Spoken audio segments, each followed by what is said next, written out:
चलिए जानते हैं आज के देश और दुनिया की सिलेक्टेड काम की और महत्वपूर्ण 50 बड़ी खबरों को सिर्फ 10 मिनट में। पर अभी तक आपने इस वीडियो को लाइक नहीं किया तो लाइक कर दीजिए। उत्तरकाशी रेस्क्यू ऑपरेशन में पहाड़ का सीना चीरकर 7वें दिन सुरंग से बाहर निकाले गए 41 मजदूर टनल से निकलते ही सभी को एम्बुलेंस से अस्पताल भेजा गया। डॉक्टर्स की टीम ने बताया सभी मजदूर स्वस्थ हैं। 418 घंटे टनल में फंसे रहे थे मजदूर।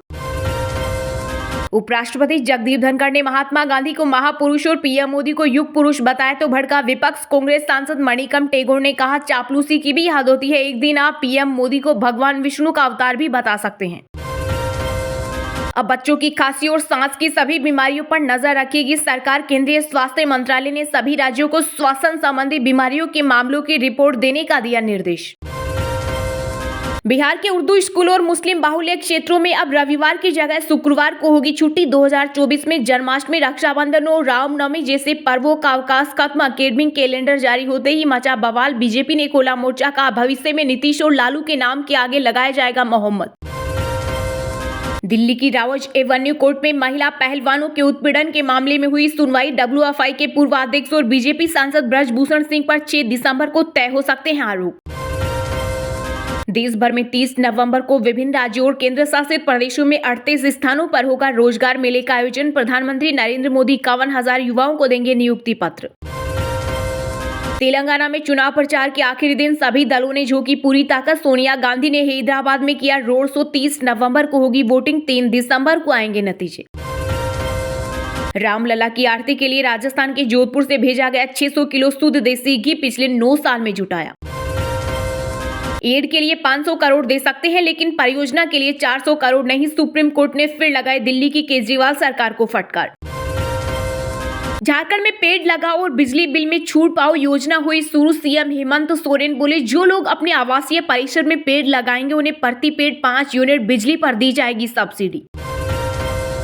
हरियाणा के पंचकुला में पिछले 3 दिन से चल रहा किसानों का महा पड़ा हुआ पूरा खत्म हुआ धरना प्रदर्शन। एसकेएम ने अपनी मांगों के समर्थन में राज्यपाल से की मुलाकात और सौंपा ज्ञापन। 10 करोड़ लोगों तक आरएसएस पहुंचाएगा राम संदेश। अयोध्या में रामलला की प्राण प्रतिष्ठा उत्सव में शामिल होने के लिए दिया जाएगा न्योता। राजस्थान में कांग्रेस की होगी सबसे शर्मनाक हार। भाजपा नेता राजेंद्र राठौड़ का दावा, बोले सीएम रिपीट होने की बात कर रहे हैं और हम कह रहे हैं कि उनकी सरकार डिलीट हो जाएगी। एथलीट के बाद बिजनेस की दुनिया में उतरे Olympic gold medallist Neeraj Chopra OTT startup में किया इन्वेस्ट। आतंकियों का मनोबल बढ़ाने के लिए आईएसआई का नया प्लान। आतंकवादी संगठनों की पाकिस्तान में हुई बैठक, भारत के कई शहर निशाने पर। चीन को फिर लगा बड़ा झटका। एप्पल के आईफोन बनाने वाली कंपनी फॉक्सकॉन भारत में करेगी 13,000 करोड़ का निवेश। अमृतसर में फिर से लिखे गए खालिस्तानी नारे सिख फॉर जस्टिस के आतंकी गुरप्रीत सिंह पन्नू ने दोबारा एयर इंडिया के बॉयकॉट की दी धमकी। बीआरएस, बीजेपी और एआईएमआईएम एक टीम भ्रष्ट होने के बाद भी ईडी और सीबीआई पीछे नहीं। तेलंगाना के सीएम केसीआर पर बरसे कांग्रेस नेता राहुल गांधी और प्रियंका गांधी। यूपी विधानसभा के शीतकालीन सत्र के पहले दिन खास रंग के कपड़े पहने दिखे सपा विधायक। नेता प्रतिपक्ष अखिलेश यादव बोले जनता ने हमें चुनकर भेजा है, सरकार नहीं चाहती कि हम उनके सामने जनता के सवाल उठाएं, इसलिए नए नियम ला रहे हैं। 56 दिनों से जेल में बंद आप सांसद संजय सिंह को नहीं मिली जमानत। 6 दिसंबर को होगी अगली सुनवाई। दिल्ली रावज एवेन्यू कोर्ट ने ईडी को जारी किया नोटिस। लोकसभा चुनाव 2024 के लिए गुजरात कांग्रेस ने शुरू की तैयारी। तालुकों और निगम समितियों के अध्यक्षों के साथ की बैठक। हरियाणा के कैंसर मरीजों को मिली बड़ी राहत। अब हर माह रोगियों का वित्तीय बोझ कम करने के लिए स्टेज 3 और 4 के मरीजों को 3,000 रुपए की आर्थिक सहायता देगी खट्टर सरकार। जल्दी बॉलीवुड पर होगा साउथ इंडस्ट्री का दबदबा। रणबीर कपूर और Rashmika Mandanna starrer film Animal के प्रमोशन इवेंट में बोले तेलंगाना के मंत्री मल्ला रेड्डी। राजस्थान में होगा बड़ा उलटफेर, कांग्रेस जीती तो कौन होगा सीएम। तेलंगाना में मीडिया के सामने मुख्यमंत्री अशोक गहलोत ने किया खुलासा, कहा मुख्यमंत्री की कुर्सी मुझे नहीं छोड़नी और आगे भी नहीं छोड़ेंगे। मोदी सरकार पर भी बोला हमला। डिजिटल लोन प्लेटफॉर्म के लिए केंद्र सरकार की कड़े कानून लाने की तैयारी। आरबीआई ने डिजिटल कर्जदाताओं के लिए रेगुलेटरी फ्रेमवर्क किया तैयार। भारतीय कुश्ती संघ के चुनाव पर लगी रोक हटी। सुप्रीम कोर्ट ने एससी का आदेश पलटा। हाईकोर्ट ने 12 अगस्त को लगाया था सट्टे। लोकसभा चुनाव से पहले बड़ा बीजेपी का कुनबा, हजारों लोग हुए पार्टी में शामिल, बागियों की घर वापसी। मंगलवार को हरे निशान के साथ बंद हुआ शेयर बाजार। सेंसेक्स 204 अंकों की तेजी के साथ 66,174 पर हुआ बंद, तो वहीं निफ्टी 95 अंक बढ़कर 19,889 पर हुआ बंद। भांजे की शादी में भरा 1.31 करोड़ का मायरा, 21 लाख रुपए केस, 28 तोला सोना, 1 प्लॉट और कार दी। सोना रिकॉर्ड कीमत पर 10 ग्राम 62,000 रुपए का, एक साल में 67,000 रुपए तक जा सकता है। चांदी की कीमत 75,000 रुपए किलो। डीप फेक वीडियो पर रश्मिका मंदाना का बयान, कहा, मैं हर लड़की से कहना चाहती हूँ कि ये नॉर्मल नहीं, चुप मत रहिए।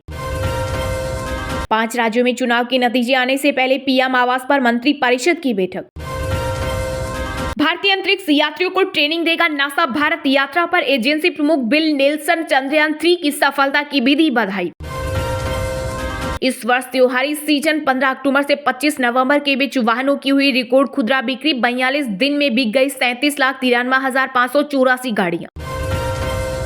यूपी में अभी भी मार्केट में बिक रही हलाल कॉस्मेटिक। योगी सरकार का बैन करने का फरमान बेकार। व्यापारी बोले, ऑनलाइन बेचा जा रहा, हम पर रोक क्यों।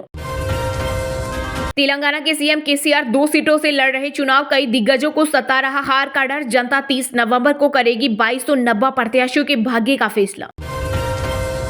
सीएम शिवराज सिंह को लाडली बहना योजना पर भरोसा। मध्य प्रदेश में 5वीं बार बीजेपी का परचम फहराने की उम्मीद। उपराष्ट्रपति जगदीप धनखड़ ने पीएम मोदी को बताया युग पुरुष, तो आप नेता सौरभ भारद्वाज ने कसा तंज। बोले, उन्हें बीजेपी ने उपराष्ट्रपति बनाया था, अब वह केवल बीजेपी की प्रशंसा करेंगे। 15 दिसंबर से शुरू होगा हरियाणा विधानसभा का शीतकालीन सत्र। 3 दिन तक चलेगी कार्यवाही। कई विधेयक पेश कर सकती है खट्टर सरकार। मध्य प्रदेश, राजस्थान और यूपी में बारिश ने बढ़ाई ठंड। हिमाचल में अगले 3 दिन तक जारी रहेगी बारिश। बर्फबारी, रोहतांग दर्रा बंद। उड़ीसा में 5 लाख तक मिलेगा ब्याज मुक्त कर्ज। मिशन शक्ति को बैंकों से जोड़ने के लिए सरकार ने सभी डीएम को दिया निर्देश। महाराष्ट्र के 17 जिलों में बेमौसम बारिश से फसलें हुई बर्बाद। विपक्ष ने उठाई किसानों को मुआवजा दिए जाने की मांग। चलिए अब जानते हैं जो आम आदमी के काम की और फायदेमंद खबरें हैं उनको विस्तार से। पर इससे पहले अभी तक आपने इस वीडियो को लाइक नहीं किया तो लाइक कर दीजिए। बीआरएस, बीजेपी और एआईएमआईएम में एक टीम भ्रष्ट होने के बाद भी ईडी और सीबीआई पीछे नहीं। तेलंगाना के सीएम केसीआर पर बरसे कांग्रेस नेता राहुल गांधी और प्रियंका गांधी। जी हां, तेलंगाना में विधानसभा चुनाव की 119 सीटों के लिए 30 नवंबर को मतदान किया जाएगा और 3 दिसंबर को वोटों की गिनती की जाएगी। वहीं चुनाव के लिए प्रचार के अंतिम दिन कांग्रेस पार्टी के राहुल गांधी और प्रियंका गांधी ने बीआरएस और बीजेपी पर तीखा हमला बोला। कांग्रेस सांसद राहुल गांधी ने हैदराबाद में एक जनसभा के दौरान कहा कि बीआरएस, बीजेपी और एआईएमआईएम मिलकर काम कर रहे हैं, वे लोग एक ही टीम हैं। कांग्रेस नेता ने कहा, सीएम केसीआर सबसे भ्रष्ट सरकार चला रहे हैं, लेकिन ईडी, सीबीआई और इनकम टैक्स उनके पीछे नहीं है। वहीं तेलंगाना के जहीराबाद में कांग्रेस महासचिव प्रियंका गांधी ने बीआरएस सरकार पर जमकर हमला बोला। उन्होंने कहा, आपके राज्य में भ्रष्टाचार व्याप्त, बड़े प्रोजेक्ट से लेकर छोटे काम तक हर जगह कमीशन लिया जाता है। बड़े प्रोजेक्ट में हजारों करोड़ की लूट होती है। वहीं प्रधानमंत्री पर निशाना साधते हुए प्रियंका ने आरोप लगाया कि पीएम मोदी कांग्रेस नेताओं के पीछे ईडी, सीबीआई जैसी एजेंसियों को भेजते हैं। उन्होंने कहा, लेकिन वह तेलंगाना में हो रही हजारों करोड़ रुपए के घोटालों की जांच नहीं कराते। कांग्रेस नेता ने राज्य में कालेश्वरम सिंचाई परियोजना और मिशन भागीरथ पेयजल परियोजना में घोटाले का आरोप लगाया। उन्होंने कहा, तेलंगाना में सरकार आज केवल अमीरों के लिए चल रही है, गरीबों, आदिवासियों, आम लोगों और मध्यम वर्ग के लिए नहीं। उन्होंने राजस्थान, छत्तीसगढ़ और कर्नाटक जैसे कांग्रेस शासित राज्यों में लागू की जा रही कल्याणकारी योजनाओं पर प्रकाश डाला और तेलंगाना के लोगों को पार्टी की 6 चुनावी गारंटियों के बारे में विस्तार से बताया। बिहार के उर्दू स्कूलों और मुस्लिम बाहुल्य क्षेत्रों में अब रविवार की जगह शुक्रवार की होगी छुट्टी। 2024 में जन्माष्टमी, रक्षाबंधन और रामनवमी जैसे पर्वों का अवकाश खत्म। एकेडमिक कैलेंडर जारी होते ही मचा बवाल। बीजेपी ने खोला मोर्चा, का भविष्य में नीतीश और लालू के नाम के आगे मोहम्मद लगाया जाएगा। शिक्षा विभाग के एक फैसले ने बिहार की राजनीति को सर्द मौसम में गर्म कर दिया है। बिहार में अगले साल स्कूलों में रक्षाबंधन, मकर संक्रांति की छुट्टियां नहीं मिलेंगी। तीज, जिउतिया और गांधी जयंती की छुट्टी भी खत्म कर दी गई है। सरकार ने गर्मी और और ईद, बकरीद और मुहर्रम की छुट्टियों में इजाफा किया है। इसके अलावा दिल्ली और छठ की छुट्टियां भी कम कर दी गई है। बिहार सरकार के शिक्षा विभाग के अपर मुख्य सचिव के पाठक ने सरकारी स्कूलों में छुट्टी का कैलेंडर जारी किया है। दरअसल बिहार सरकार ने इस बार उर्दू और सामान्य स्कूलों के लिए छुट्टी को लेकर अलग अलग कैलेंडर जारी किया है। इस पर केंद्रीय मंत्री गिरिराज सिंह ने कहा कि जिस तरह से लालू यादव और नीतीश सरकार हिंदुओं पर हमला कर रही है, भविष्य में उन्हें मोहम्मद नीतीश और मोहम्मद लालू के नाम से जाना जाएगा। शिक्षा विभाग के मुताबिक गर्मी की छुट्टी 20 से बढ़ाकर 30 दिनों की कर दी गई है, लेकिन गर्मी की छुट्टी के दौरान शिक्षक और कर्मचारी अन्य दिनों की तरह स्कूल में मौजूद रहेंगे।